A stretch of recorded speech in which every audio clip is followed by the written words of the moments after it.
오늘 본문 가운데 19절의 말씀을 보면 삼손이 나귀 턱뼈로 1000명을 죽이고 지쳐 있을 때 하나님이 레이의 옹욱한 곳을 터뜨리시니 거기서 물이 솟았다 그랬어요.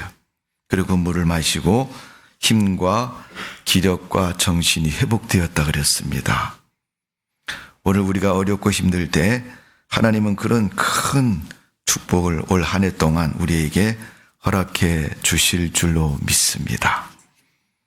어떨 때 허락합니까, 여러분?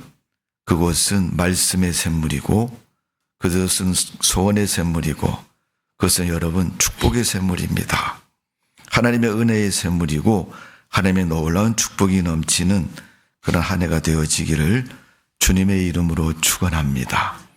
오늘 말씀 사사기 15장에 보면 이스라엘 사사 중에 마지막 사사인 삼손이라는 분이 나옵니다. 저는 이 삼손이라는 이름을 준비하면서 좀 웃었습니다. 삼손은 손이 3개라는 얘기입니까? 네, 삼손인데 그럼 여러분 3개면 어디다가 붙여야 앞에다 붙여야 돼요? 뒤에다 붙여야 돼요?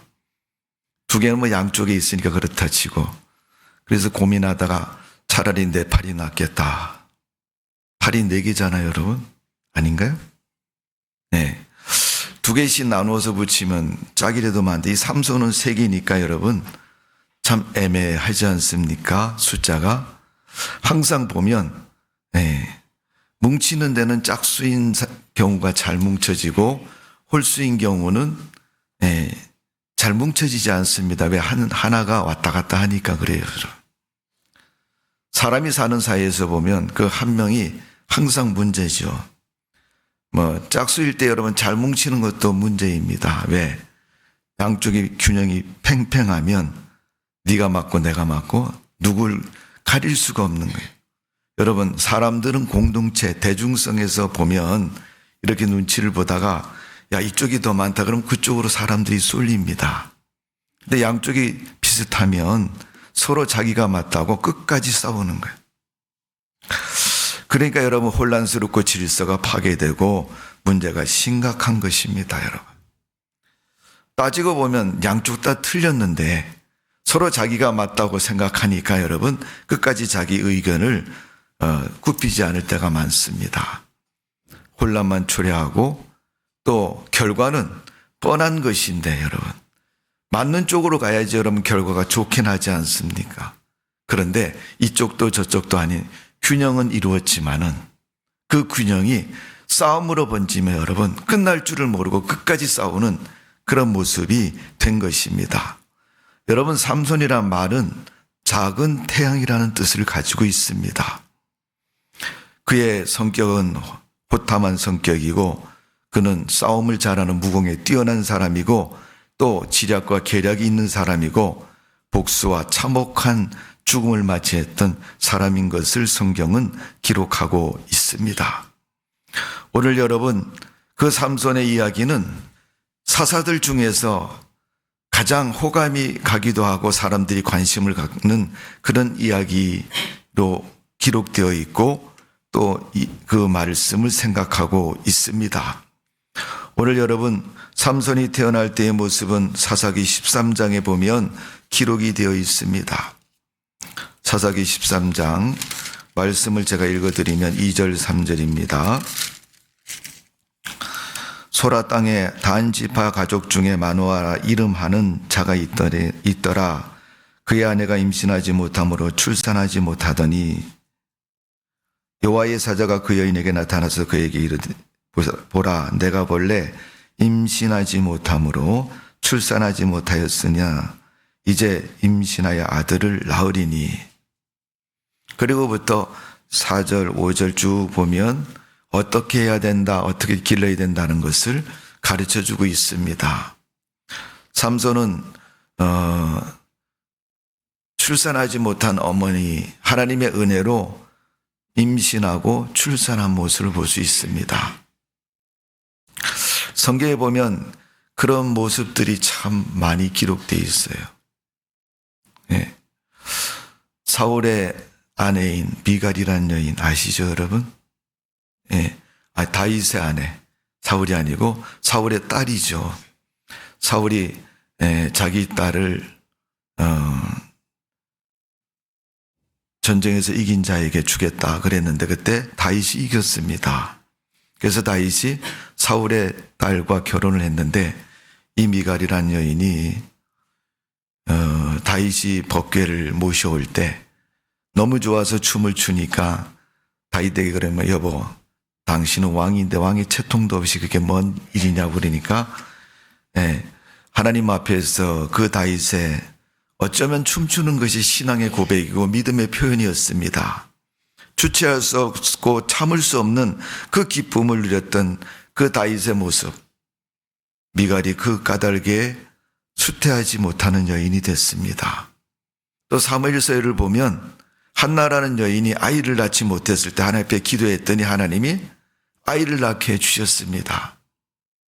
그 아이를 못 낳고 낳는 것은 하나님의 손에 있음을 말해주고 있고 하나님이 못 낳는다고 얘기해도 못 낳았지만은 하나님이 허락해 주시면 낳는 줄로 믿습니다. 아브라함의 아내인 사라가 여러분 아브라함이 100세의 아들을 낳지 않습니까? 사라는 90세입니다. 여러분 90살 먹은 사람이 아이를 낳았다. 이건 여러분 의학적으로나 이성적으로나 이해가 될 수 없는 그런 부분이죠.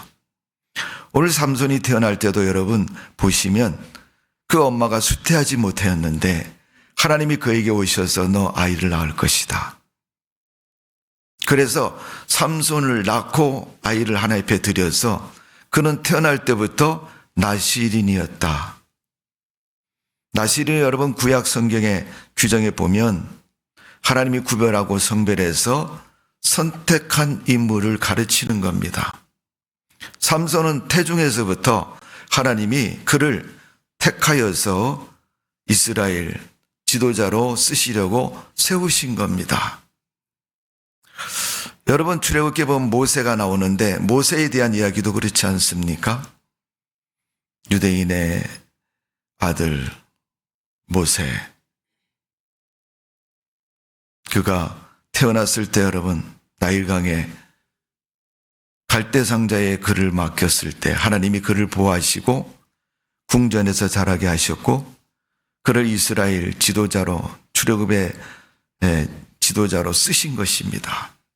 그것처럼 삼손도 어릴 때부터 태중부터 하나님이 그렇게 택하여서 세우시고 쓰신 것을 볼 수가 있습니다. 하나님은 그를 축복해 주셨고 그가 하나님의 축복으로 일한 사람입니다.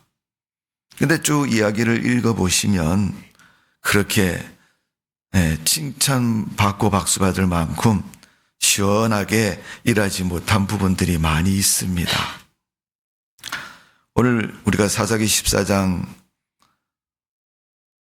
5절 6절의 말씀을 보면 삼손이 그 부모와 함께 딥나에 내려가 딥나의 포도원에 이른즉 젊은 사자가 그를 보고 소리 지르니라. 여호와의 영이 삼손에게 강하게 임하니 그가 손에 아무것도 없이 그 사자를 염소 새끼 찢는 것 같이 찢었으나 그는 자기 행한 일을 부모에게 알리지 아니하였더라. 하나님의 신이 갑자기 임하니까 그가 힘이 세져가지고 그 힘으로 사자를 염소 찢듯이 찢었다. 오늘 본문에도 보면 여러분 나귀 턱뼈로 1000명을 죽였다. 오늘 본문 15절에 그렇게 말씀하고 있습니다. 이러한 하나님의 은혜가 사사기 13장 24절에 보면 이렇게 표현되어 있습니다. 그 여인이 아들을 낳음에 그 이름을 삼손이라 하니라. 아이가 자라매 여호와께서 그에게 복을 주시더니 하나님이 힘센 복을 주셨죠. 힘을 쓰는 큰 용사와 같은 능력을 그에게 기름 부어 주었습니다. 그래서 삼손은 하나님의 신이 임할 때마다 놀라운 힘으로 어떤 적도 물리치고 어떤 것도 해결하는 그런 강성한 용사가 된 것입니다. 오늘 삼손이 하나님의 복을 받아서 힘이 세진 것처럼 여러분의 1년 동안 삶이 믿음의 힘이 세워지고 하나님의 은혜의 힘이 세워지고 하나님의 역사의 힘이 세워지는 성도의 삶이 되시기를 주님의 이름으로 축원합니다. 돈 버는 사람에게는 누구보다도 돈을 많이 버는 해가 되시고, 또 일을 하는 사람에게는 누구보다 일을 잘하는 복된 한 해가 되어서 주님께 영광 돌리는 삶이 되어지기를 주님의 이름으로 축복을 드립니다. 오늘 삼손이 받은 그 축복이 올 한 해 동안 우리 성도들 가정 삶에 넘치는 축복이 되시기를 주님의 이름으로 축원합니다. 자, 삼손이 15장 15절의 말씀을 보면 이렇게 말씀하고 있습니다. 삼손이 나귀의 새 턱뼈를 보고 손을 집어 들고 그것으로 1000명을 죽이고 1000명을 죽였다. 그 놀라운 힘이 뭐예요? 하나님이 성령이 임하니까 나타난 결과라는 거예요. 사도행전 2장에 보시면 성령이 너희에게 임하시면 너희가 권능을 받고, 사도행전 1장 8절의 말씀 아닙니까? 오늘 우리가 살아가는 동안 하나님의 성령이 우리에게 임하고 그 능력으로 살아가는 성도가 되시기를 주님의 이름으로 축원합니다. 성도들의 그 임재의 성령의 능력, 삼손이 증명하고 있지 않습니까? 그 삼손의 힘처럼 올 한 해도 큰 능력으로 승리하는 성도의 삶이 되시기를 주님의 이름으로 축복을 드립니다. 자, 16장 2절 3절에 보면 가사 사람들에게 삼손이 왔다고 알려짐에 그들이 곧 그를 에워싸고 밤새도록 성문에 매복하고 밤새도록 정령이 하여 이르기를 새벽이 되거든 그를 죽이리라 하였더니 삼손이 밤중까지 누워있다가 그 밤중에 일어나 성문짝들과 두 문설주와 문빗장을 빼어가지고 그것을 모두 어깨에 메고 헤브론 앞산 꼭대기로 가니라. 성문짝을 빼가지고 산 꼭대기로 올라갔다라고 말하고 있습니다.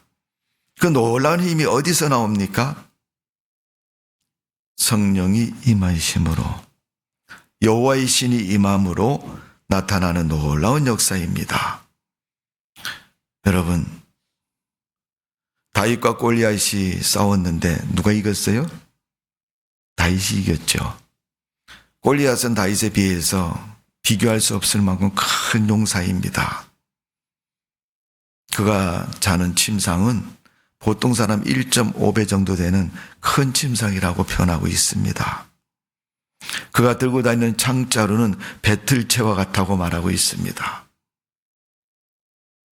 그런데 다윗이 이겼습니다. 그 이긴 이유가 뭡니까? 하나님이 이기게 하심에 이긴 줄로 믿습니다.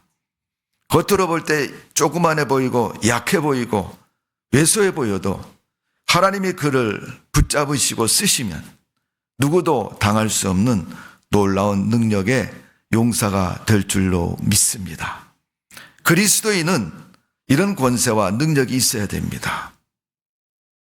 하나님이 복을 주셔서 그 복을 받은 삼손이 그 능력으로 블레셋 사람들, 그 어떤 용사도 이기는 것을 볼 수가 있습니다. 오늘 여러분, 하나님의 성령이 임할 때 삼손에게 있었던 것 같이 하나님의 놀라운 능력이 우리 성도들에게, 믿음의 사람들에게 넘치는 복된 삶이 되시기를 주님의 이름으로 축원합니다. 그런데 껍질만, 힘만 세다고 되는 게 아니라 그 마음 속에 분명한 믿음이 있어야 됩니다. 사도행전 2장에서 초대교회 성도들에게 성령이 임하시면 나타나는 변화를 말하고 있습니다. 사람들은 그것을 읽으면서 야, 능력, 기적이 나타났다, 역사가 나타났다. 그렇게 그 장면을 보면서 이야기를 합니다. 그들이 그렇게 말하는 것은 그것이 내 생활 속에서도, 우리 삶 속에서도, 내 믿음 속에서도, 내 인생 속에서도 나타나기를 원하고 있죠. 그렇다면 여러분, 그냥 눈으로 보이고 이야기 속에 등장하니까 나타나는 게 아니라 그만한 믿음을 가졌기에 그런 역사가 일어나는 것입니다. 그 내면에서부터 그 역사가 시작이 되는 겁니다.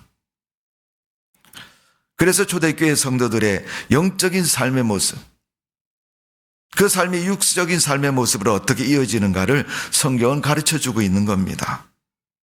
마가의 다락방에서, 예루살렘 교회 안에서, 고넬료의 집에서, 또 많은 곳곳에 하나님의 백성들이 기도하고 믿음을 사모하는 그 현장에서 수많은 역사가 일어날 때 그 역사는 그들의 믿음의 출발에서 시작이 되어 외적인 모습으로 표현되고 나타나고 이루어진 것을 볼 수가 있습니다.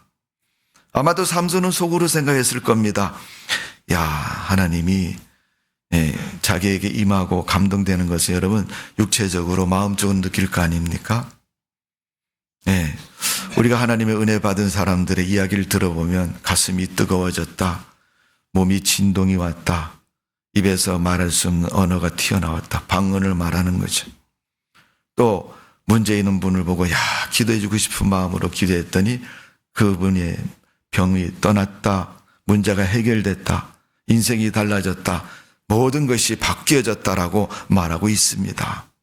그 출발이 하나님의 은혜 받은 사람의 속에서부터, 마음에서부터 출발하는 겁니다. 대부분 많은 사람들은 그 부분에 대해서 두려워합니다. 하나님의 은혜 주시면 내가 이러다 완전히 또라이 되는 거 아니냐, 내가 미쳐버리는 거 아니냐. 여러분, 하나님의 은혜 받고 미친 사람 아무도 없습니다. 귀신이 들려서 미친 사람은 있지만 성령에 취해서 미친 사람은 아무도 없습니다. 걱정하지 마시고 하나님의 은혜 주실 때 은혜를 마음속에, 믿음 속에 충만히 담으시고 성령 충만한 믿음으로 승리하는 삶이 되시기를 주님의 이름으로 축원합니다. 성령을 기름 부으실 때 영적인 용사가 되고 힘이 있는 용사가 되어서 그 힘을 가지고 오늘 삼손이 나귀 턱뼈로 1000명을 죽이고 또 기둥을 뽑아서 산 꼭대기에 올라가는 그런 놀라운 힘이 하나님의 능력으로 나타난 줄로 믿습니다. 오늘 우리의 삶이 그런 믿음의 삶 되시고 하나님이 함께하는 복 있는 삶이 되시기를 주님의 이름으로 축원합니다. 여러분, 사사기 15장 11절에 보면 유다 사람 3000명이 에담 바위 틈에 내려가서 삼손에게 이르되 너는 블레셋 사람이 우리를 다스리는 줄 알지 못하느냐, 내가 어찌하여 우리에게 이와 같이 행하느냐 하니 삼손이 그들에게 이르되 그들이 내게 행한 대로 나도 그들에게 행하였노라 하니라. 그 앞에 여러분 올라가 보면 여러분 삼손이 그 힘을 가지고 블레셋 사람들을 죽였을 때 여러분 유다 백성들도 잘 몰랐습니다. 그런데 차후에 알게 되니까 너 하나님 힘 주셨다며, 능력을 주셨다며, 근데 지금 블레셋 사람들 우리한테 하는 행동을 봐라. 가만히 있어도 되겠느냐. 사람들이 말하는 습관이죠. 말하는 모양입니다. 나 이거 먹고 싶어 줘, 이렇게 얘기하면 되는데 누구는 이거 먹으니 참 좋다 말하더라. 그리고 쳐다봐요. 눈치가 있는 사람은 너 달라고 그러면서 주는데 그냥 듣는 대로 아는 사람은 계속 먹습니다. 계속 쳐다봐요. 누가 이거 먹으니 참 좋다 그러던데 나 먹을 테니 줘라, 이렇게 차라리 얘기하면 좋은데 삼손 보고 야 가서 블레셋 사람들 좀 죽여라. 저 사람들 우리 못 살게 구니까, 우리를 지배하고 있으니까 네가 가서 좀 싸워라. 여러분 사사기에 보면 사사 중에 입다라는 사람이 나옵니다. 근데 어머니는 유대인이고 아버지는 이방인인데 그 유대인들이 입다를 보고 뭐라 그러냐면 야 너는 네 아버지가 이방이니까 너랑 우리랑 피가 달라. 그러니까 너는 우리 족속에게 명함도 내밀지 마라. 그래서 쫓아버렸어요. 근데 있다가 쫓겨나갖고 그 비류들하고 좀 이제 건달들이죠, 건달들. 그 사람들하고 친해지고 세력이 구축이 돼갖고 큰 무리가 됩니다. 나라가 위기하니까 장로들이 뭐라 그러냐면 야, 저 입다가 보니까 이게 보통 세력이 아니다. 쟤를 데려다가 우리를 괴롭히는 저 사람들하고 좀 싸움을 시키자. 아마 우리를 좀 도와줄 수 있겠다. 그런데 희망적인 것은 그 어머니가 유대인이라는 것, 그것을 들고 그에게 가서 야, 네 엄마가 유대인이고 너도 유대인의 혈통이 있으니까 와서 우리 어려운 문제를 해결해라. 그러니까 있다 그럽니다. 그럼 뭐 해줄 건데 그랬더니 장로들이 장관 한 자리 줄게. 그래가지고 와서 도와줍니다. 그래서 이기게 됩니다. 뭐 사람들이 그러지 않습니까? 돈이 있으면 야, 돈 얼마 줄 테니까 너 이거 좀 해결해 줘라. 오늘 여러분 이 삼손에게 블레셋 사람들의 그 문제를 이스라엘 백성들이 이야기할 때 그런 식으로 얘기한 거죠, 여러분. 여러분, 세상은 다 그렇게 포장된 모습으로 살아가고 있어요.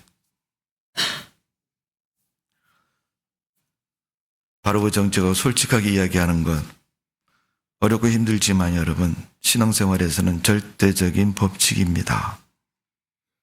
하나님 그렇게 얘기 안 하셔도 다 알고 계신데 우리가 애들이 어른 앞에서 좀 뭔가를 멋지게 보이려고 얘기하지만 어른은 그 아이의 마음속까지도 알고 있는데 그가 하는 말이 좀 우스꽝스러운 모습으로 이야기할 때 그 아이를 보면서 어른들이 웃지 않겠습니까? 우리 하나님께서 오늘 삼손에게 힘을 주신 것은 야, 삼손아, 너 가서 내 동족들을 도와서 하나님의 일을 해라. 그렇게 해서 힘을 주신 겁니다. 그래서 하나님이 임할 때마다 누구도 제어할 수 없는 놀라운 힘이 나타난 줄로 믿습니다.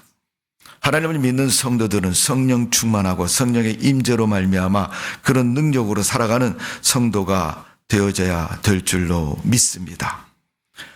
사사기 16장 32절에 보면 이렇게 말씀하고 있습니다. 16장 32절.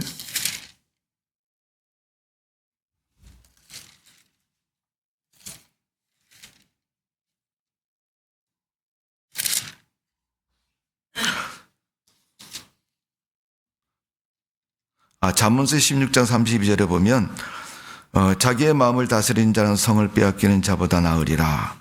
잠언서 25장 28절에 보면 자기 마음을 제어하지 않는 자는 성읍이 무너지고 성벽 없는 것 같으니라. 이렇게 말씀하고 있습니다.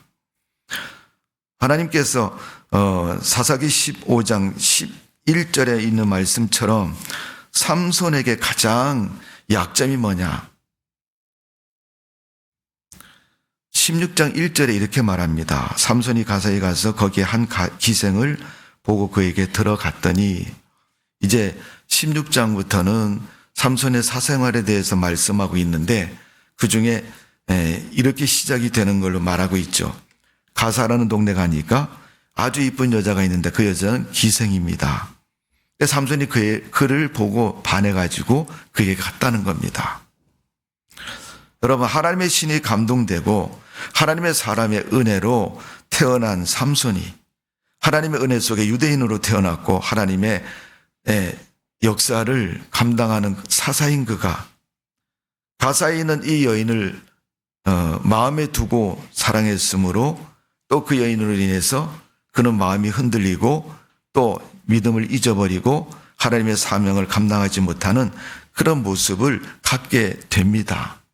그래서 삼손의 최대의 약점은 이성에 대한 정욕이라고 표현하고 있습니다. 자, 2절의 말씀을 보면 16장 2절을 보면 가사 사람들에게 삼손이 왔다고 알려짐에 그들이 곧 그를 에워싸고 밤새도록 성문에 매복하고 밤새도록 정의하고 이르기를 새벽이 되거든 그를 죽이리라 하였더라. 죽이려고 계략을 짜고 기다리고 있는 거죠. 그런데 여러분 알다시피 그 뒤에 보면 성문 문짝을 빼서 산 위에 올라갈 만큼 누구도 그를 잡을 수가 없는 것입니다. 그런 그의 모습을 16장 19절 20절은 이렇게 표현하고 있습니다. 들릴라가 삼손에게 자기 무릎을 베고 자게 하고 사람을 불러 그의 머리털 7가닥을 밀고 괴롭게 하여 본즉 그 힘이 없어졌더라. 들릴라가 이르되 삼손에게 블레셋 사람이 당신에게 들이닥치느니라 하니 삼손이 잠을 깨어 이르기를 내가 전과 같이 나가서 몸을 떨치리라 하였으나 여호와께서 이미 자기를 떠나신 줄을 깨닫지 못하였더라. 삼손의 그 힘이 어디서 나옵니까? 대부분 많은 사람이 머리카락에서 나온다 얘기를 해요. 근데 머리카락이 아니고 어떻게 나와요? 하나님의 신의 감동 속에 나오는 거죠.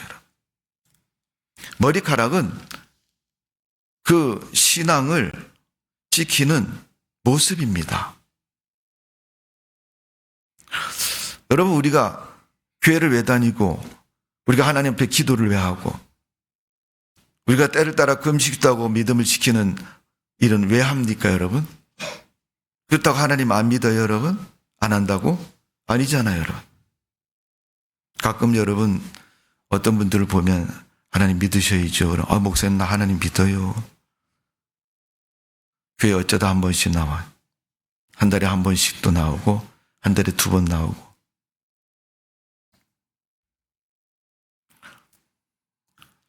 교회에서 특별히 이번 주간에 특별히 새벽 기도를 한번 합니다. 한 달 동안 아니면 며칠 동안. 아니 목사님, 새벽 기도를 해야지 꼭 믿는 겁니까? 이론상으로는 여러분 그 말이 맞죠.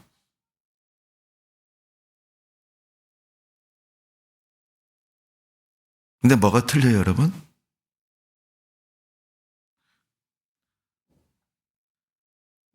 여러분 아실 겁니다. 그렇게 하면 신앙생활이 자꾸 변질되고 바뀌어지고 약해진다는 사실을 아실 거예요. 내가 하나님으로부터 받은 그 은혜와 그 믿음을 굳건히 잘 지키려면 그런 생활이 필요한 겁니다, 여러분. 왜 다른 사람 먹어도 괜찮은데 너는 먹지 말라고 하나님 말씀하셨을까요, 여러분?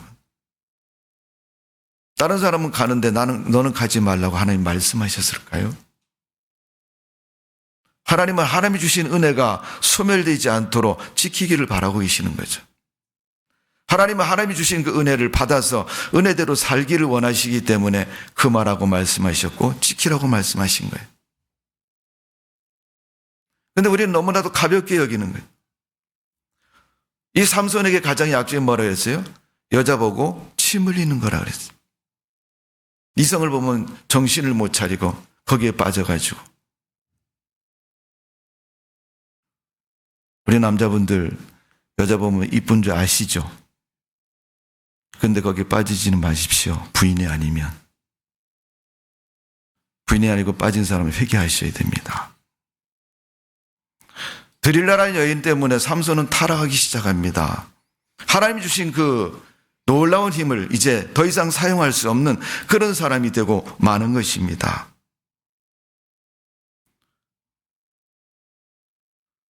사사기 16장 20절에 있는 말씀처럼 드릴라의 무릎을 베고 누워있는 삼손. 그런 나시린으로 머리에 삭도를 대지 마, 머리카락 자르지 말라 그랬는데 자르지 말라는 것은 머리를 길러서 멋있게 하려고 하는 것이 아니고 그의 머리카락을 자르고 금하는 것은 하나님에 대해서 경건과 근심과 믿음에 대한 조심성을 의미하는 거예요. 여러분. 신앙생활이 여러분 조심성이 있어야 되잖아요. 여러분. 교회 늦게 오는 것도 교회에 빠지는 것도 하나님 앞에 주일 성수를 범하는 것도 여러분 아무런 의미 없이 야 이번에 결혼기념이니까 꼭 놀러 가야 돼. 왜 주일날부터 시작을 합니까 여러분? 그 좋은 많은 날 중에. 오늘 여러분 우리가 신앙을 중심으로 신앙 제일로 믿음 생활을 중요히 여긴다면 그렇게 할 수는 없는 거죠, 여러분. 어떤 분이 저한테 반문을 합니다. 목사님이니까 다 지킬 수 있지만은 세상을 사는 사람들은 그렇지 않아요. 그렇지 않지요. 그런데 목사님이 가진 믿음이나 세상을 사는 사람에 있는 믿음이나 똑같은 믿음입니다. 환경과 처지가 어떻게 했든지 어떤 목사님이 그런 얘기를 하시더라고. 자기가 목회를 하면서 이제 거의 은퇴가 가까워지신 분인데 가만히 돌아보니까 자기가 목사가 안 됐으면 하나님도 제대로 안 믿을 것 같아서 목사를 아직 시켜버리셨대요. 목사가 됐으니까 주일도 안 빠지고 일생 동안 하나님 이름 부르면서 기도하면서 살아갈 텐데 하나님은 그걸 아시고 아예 목사를 시키셨다고 그렇게 고백하는 분이 있습니다. 성도 여러분, 연합고래에서 삶이 솟아납니다. 요한복음 4장 13절 14절에 보면 예수님께서 수가성에 있는 여인에게 내가 주는 물을 마시는 자는 영원히 목마르지 아니려니와 그 배에서 생수의 강이 흘러 넘치리라. 연합고래에서 하나님께서 터뜨리신 그 놀라운 샘물이 여러분 한 해 동안 여러분의 믿음 속에 넘쳐 흐르는 복이 있는 한 해가 되시기를 주님의 이름으로 축원합니다. 여러분 앞에 보십시오. 예배 드릴 때 말씀의 샘물이 흘러나옵니다. 기도할 때 여러분의 소원의 샘물이 흘러날 것입니다. 봉사할 때 승리의 샘물이, 전도할 때 축복의 샘물이 흘러 넘치실 겁니다. 어떻게 생각하시든지 저 말씀이 여러분 마음에 지켜지는 말씀 되시고 하나님의 축복 속에 승리하는 여러분의 한 해 동안 삶이 되시기를 주님의 이름으로 축원합니다. 기도하겠습니다. 고마우신 하나님, 새로운 한 해가 되었음에도 여전히 우리는 2024년도에 머물러 있는 생각과 마음으로 지나고 있습니다. 이제 새로운 1월 달이 가기 전에 과거에 해왔던 우리의 모습, 이미도 1년 동안 지나왔기에 검증이 되었습니다. 이제는 달라져야 하고 바꿔야 하고 새로운 하나님의 은혜 속에 출발하여서 우리가 살아가야 할 시간들을 맞이하고 있습니다. 올 한 해도 믿음으로 살게 해주시고 하나님의 은혜 속에 살게 하여 주옵소서. 하나님이 축복하는 복이 있는 삶이 되게 하여 주옵소서. 삼손이 에나꼬레에서 받은 하나님의 은혜처럼 그 은혜가 삼손의 은혜로 끝나는 것이 아니라 나의 은혜로 이 시대에 우리에게 임하여 주시고 우리가 살아가는 그 삶의 현장이 되도록 하나님이 축복하여 주옵소서. 예수님의 이름으로 기도하옵나이다. 아멘.